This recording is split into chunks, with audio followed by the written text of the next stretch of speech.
What's more important, my level of comfort or my frozen ice cream? When I was just out getting some ice cream, I was at the grocer looking which ice cream to get. P.S. How good is ice cream? Anyway, looking at the freezers that these ice creams are kept in, and I'm wondering to myself, how come we can understand how important it is to keep our ice creams frozen? And these freezers, obviously, in order for you to see what's in them, they are glass freezers. Freezers are triple glazed. People seem to be so scared already about double glazing, and yet we've got triple glazing in our freezers in order to keep our ice creams cold.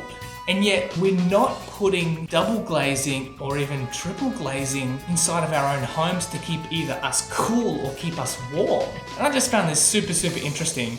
When did an ice cream or a drink or a bag of peas become more important than our level of comfort? I love my ice creams frozen. I don't like milkshakes as much.